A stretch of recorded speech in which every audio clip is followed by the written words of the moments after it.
Hey y'all, welcome back.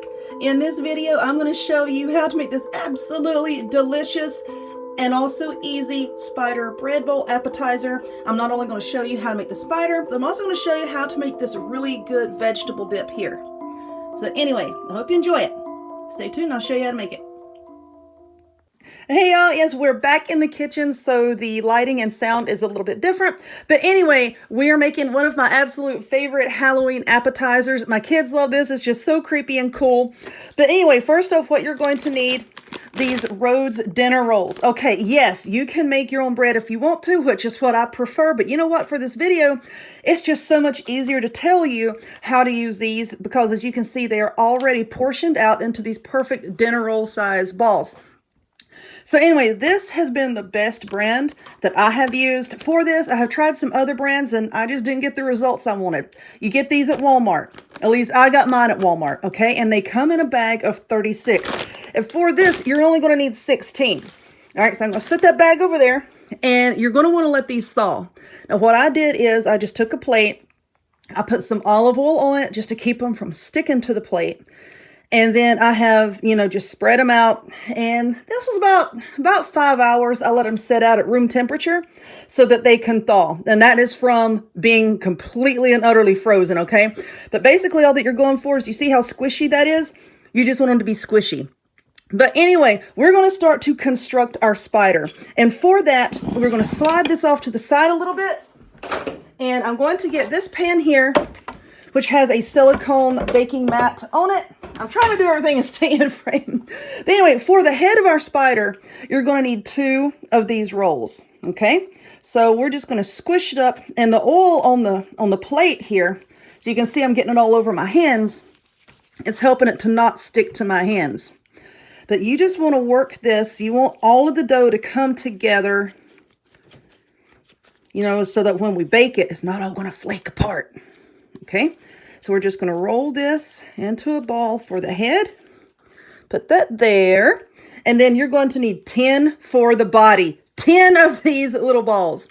So I'm going to roll 10 of them together to make a big ball for the body. I'm going to go back and I'm going to work on the head some more. And then we'll come back and put on the legs.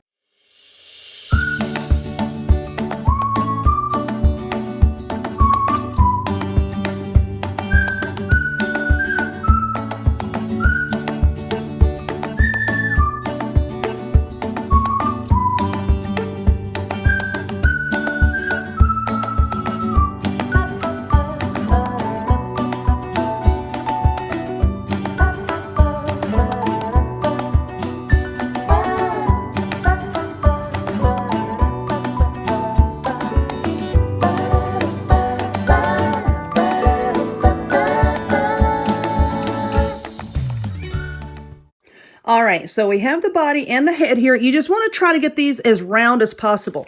So don't really squish the head down onto the body because we're going to need room to put the legs, okay?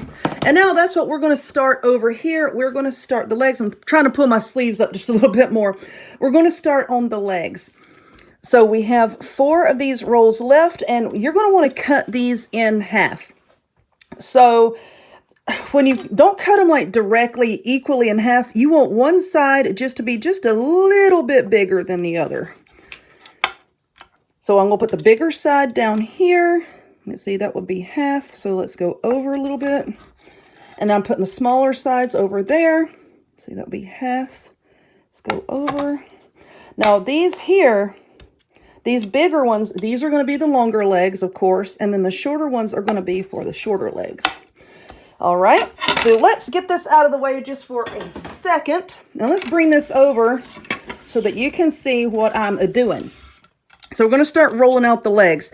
Now, I'm going to get some olive oil on here so that it doesn't stick. And you're going to want the bigger pieces to be rolled out into a rope about 12 inches long, okay? Now, 12 inches is about the length of a standard wooden spoon. So you can use a wooden spoon to measure, and then the small ones you want to roll out about 10 inches, okay? So they're going to be just a little bit shorter than this one. But anyway, you just keep rolling out your dough to make the longer leg. Every single one of these. The big ones 12 inches. The smaller ones, 10 inches. All right, so we're back with our little spider friend here. And now let's start with one of the long legs. So you're going to take the end of the long leg and just drape it over the neck right here. Kind of about halfway across, just to get it to stick on there, okay? And then we're going to bring it down and then just shape it however you want your spider legs to look. Okay, so that looks good. And then with the shorter ones, we're going to do the same thing. Now let's bring this one up here. Like so. Walkie-talkie. We're looking good. So we've got that draped over there. So this is going to be one of the bigger legs and this is going to be one of the smaller legs. And then you're just going to shape them on your mat however you want your spider legs to look. And we're going to do that with the rest of the pieces of dough.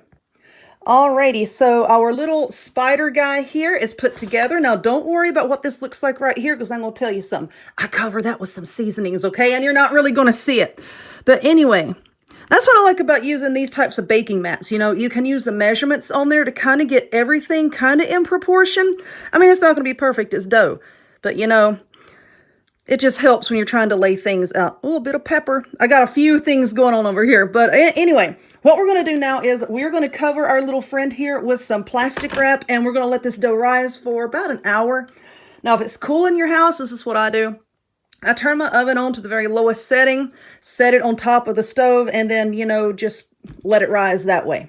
So anyway, I'm going to cover it and we'll be back in an hour. Alrighty, so while our little spider friend is over here rising, hopefully he doesn't rise up against us, but while he's sitting over there rising, we're going to make our vegetable dip. And I'm doing it now because you want to let this sit for at least an hour, 2 hours is optimal because, you know, you want to give all the flavors a chance to sort of meld together before you serve it. But anyway, we have this bowl here, and in here we are going to be putting 2 cups of sour cream that I just stuck my finger in. It's okay. Don't worry. That's why I keep paper towels here off to the side so that we can wipe off our hands. I'm a messy cook. I am. I get it all over the place. People call me Julia Child because I'm telling you, I will get it everywhere. Anyway, there's our 2 cups of sour cream. And now we have 2 cups of mayonnaise. If you don't make your own mayonnaise, which I prefer, use Duke's. Do yourself a favor and use Duke's. Y'all laughing at me. All right, so we have that. Now we're going to dump in 1 tablespoon of parsley. What else we got? We got 1 teaspoon of garlic powder. Then we have 2 tablespoons of dried onion flakes. We have 2 teaspoons of ranch seasoning. And when I say ranch seasoning, this is what I use. This is what I use. Get it at Walmart. We have that. 2 tablespoons of grated Parmesan cheese. Please don't use that powdered stuff. We have 1 cup of finely shredded mozzarella cheese. I like that a lot better than, you know, like the thicker pieces. It just mixes up better. And then we're also going to add in 1 teaspoon of sugar. Now, you can leave the sugar out if you want to. That doesn't really matter. I think the sugar balances everything out a little bit better. So, like I said, if you want to leave it out, leave it out. It's just my preference that I put it in. But anyway, now we're going to mix that all up until we have a nice dip. All right, so this is looking pretty darn good. Pretty good, pretty good. All right, so I'm going to cover this now with some plastic wrap, and I'm going to set it in the refrigerator so the flavors can all meld together. And it should be about time here in a little bit to put our spider friend in the oven. What is in this bowl? This is 2 egg whites with about 2 teaspoons of water. And what we're going to do is you're just going to whisk this up because we're going to use this and brush it over our little spider guy over here. But anyway, I had a pastry brush. I can't find my pastry brush. Probably one of the kids grabbed it and took off with it. I don't know where it's at. I can't find it. But anyway, we can use a spoon or a fork to put this on our spider. Don't worry about it. If you don't have a pastry brush, you know what? Use a paintbrush. I have a handful of paintbrushes that are brand new. Never has paint touched them. I could use that, but I don't feel like it. So anyway, we're just going to whisk this up until it is light and frothy. And I'm going to give my spider friend about 10 more minutes or so. And then we're going to put this on him and sprinkle him with some seasoning. All right, so he is about ready. And I'm just going to take this. You don't really want to put it, I mean, you can if you want to. I mean, you don't have to, you know, put it on his backside here, right there in the center, because we're going to be scooping that out to put the dip in. But anyway, we're just going to take this and just kind of spread it on him. If you use a pastry brush, just be very careful, because this dough, it can flatten right back down if you put too much pressure on it. I am just barely touching him. But yeah, I am just kind of spreading this over. And what's that going to do? It's going to just give it some nice color, you know. And I'm going to put this on his body, and I'm going to put it on his legs and his little head. And then we're going to sprinkle it with this everything bagel seasoning. That particular brand I get at Sam's Club. But, you know, whatever brand you want to use. Or you can use some Parmesan cheese, you know, whatever type of seasoning you want to put on it. But anyway, so I'll finish that part up here in a second, but you just take this, you just kind of sprinkle it on like so to give it a little bit of flavor. And then up here, you see right here where we had all of our legs and stuff folding over. Just put some of that on there, and then you can go kind of heavy with the seasoning right there, and it'll help to cover that up, okay? So we'll do so like that. And like I said earlier, we're going to put him in the oven, 350 degrees for about 25-30 minutes. If you're concerned that the legs are going to get brown before the rest of it, you can cover this with aluminum foil. About halfway through the cooking process, take the foil off and then, you know, let it brown. So if you want to do that, go ahead and do that. But I am going to finish up here and stick him in the oven, and we'll come back when he's done. Alrighty, our spider friend is done, and I have already transferred him over to my lovely wooden serving tray. And the way that I did that is with 2 spatulas. I just went underneath and very carefully moved it straight from the pan over to my serving tray. Just be so careful when you do this.